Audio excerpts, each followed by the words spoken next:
Thank you, Abraham. It's been amazing. It's amazing. I'm so grateful to sit here. You sort of exploded into that moment. There was something about what just happened that got your juices flowing. Let's talk about it. So I've been meditating regularly. I found you and been listening like nonstop on YouTube. It's amazing to see you moving. It's not a photo of a landscape. And I'm so thankful because I know that with my gratitude, so much more is coming in. And I put this, better you feel, the better it gets. The better it gets, the better you feel. And I cry, and it's just my body is like receiving. You know what that is? That's opening the valve. That crying is the relief that you're feeling as you're letting go of resistance, and the natural energies are being allowed by you to flow. Yeah. I did a 14-year marriage, and I sat in the car driving going, God, I need a sign. I'm doing the work. Do I stay? Do I leave? You know, a brick hit the windshield on my partner's side of the car. And I was afraid that, like, what does that mean? It wasn't a text that said stay or leave. It was just, you know, because I was afraid to own a bigger life. And now I am. And, you know, I put all these things on my vision board, and a bunch of them happened so quickly in my mind that I thought was so quick. Yeah. And they were like... A vision board's a sneaky way to let things happen because it feels like it's a game. And when you put things on it, it causes you to focus upon what you want, and then the universe kicks into high gear.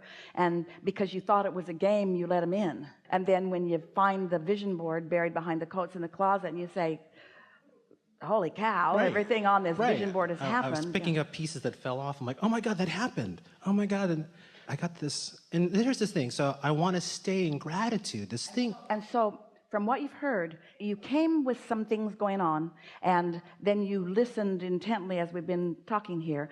And so at this moment in time, where do you want this conversation to go? In other words, where are you, and what do you want to profess from your now point of knowing? From my now point of knowing, I feel the part of, there's a story that wants to pinch because I want to complain that I got 2 covers of this major magazine or newspaper, but it wasn't exactly the thing I wanted, but I got the New York Times twice in like 2 weeks.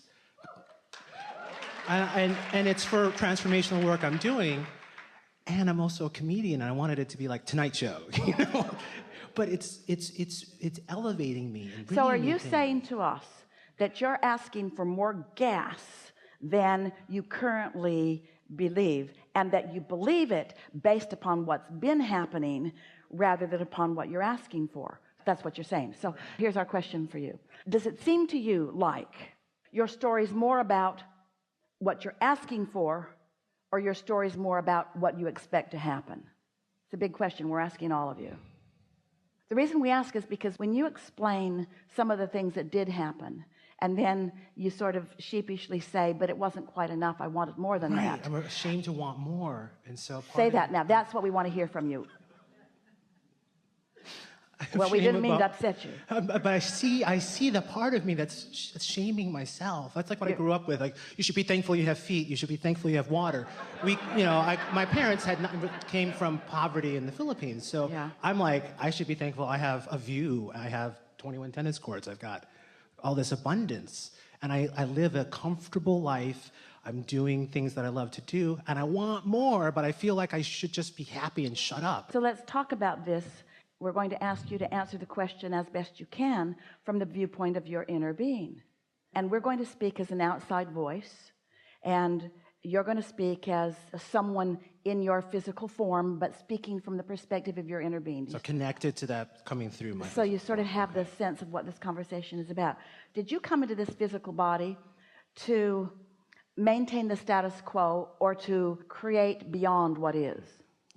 Way beyond. Did you come to regurgitate what other generations had created, or did you come to be a new generation?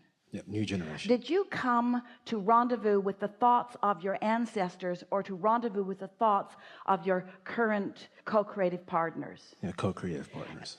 Did you come into this physical experience understanding that what was already there would incite within you awareness of improvement?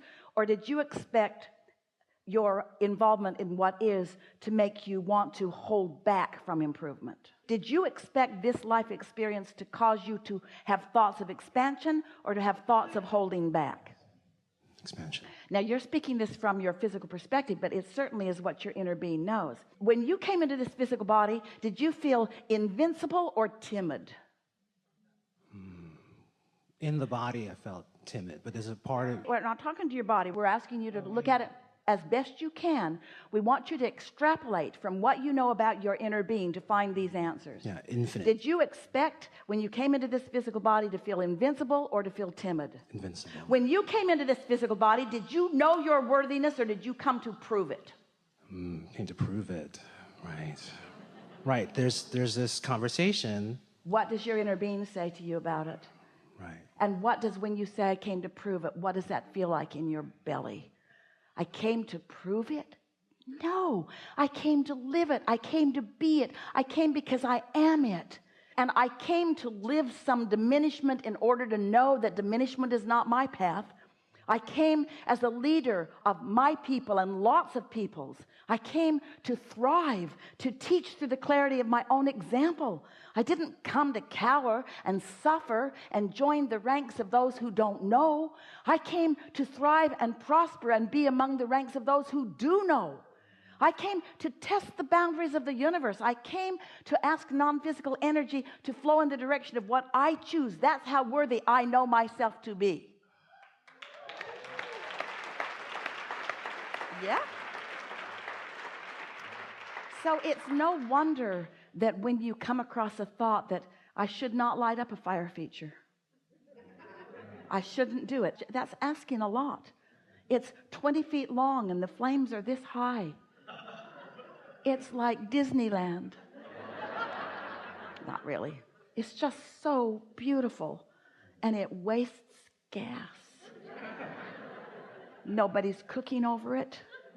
It's not warming anyone. It's just out there in the atmosphere. It's there for only one reason: my pleasure.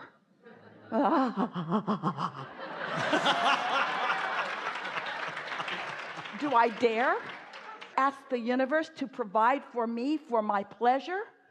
Oh, yes. Yes.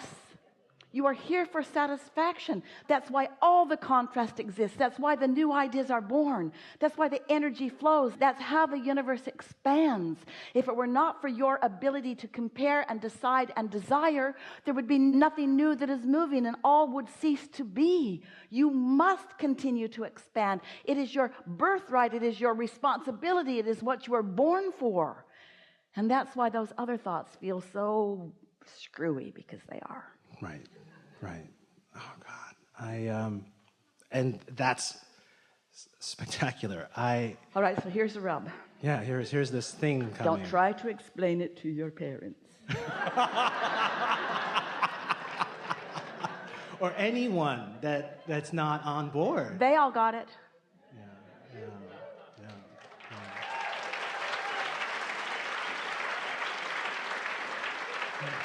So we want you to adapt to your own guidance system and to the feeling of satisfaction.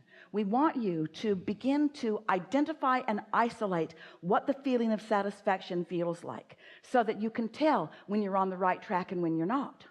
Because if there are so many people clamoring to get you to not turn on your fire feature, just don't turn it on. Don't turn it on. But the potential of it is so real, but don't turn it on. It makes your house howl. Don't turn it on.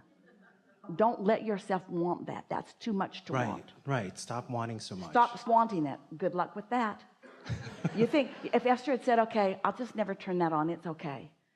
Every day she'd look out there and she'd think, you should be on fire. You just look stupid. You look like a flower bed with no flowers. Maybe I could take the lava rock out and the pipes out and put dirt in and put flowers in it. Not now I've seen fire. It's called a fire feature. It's not called a fireless feature. It's not called a takes too much gas feature. It's not a I settled feature. It's not a I'll settle for less than I desire feature.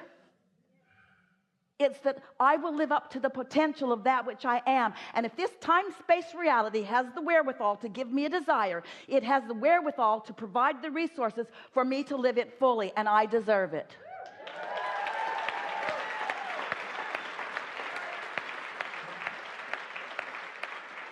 And you do, and you're just getting started, and oh wow.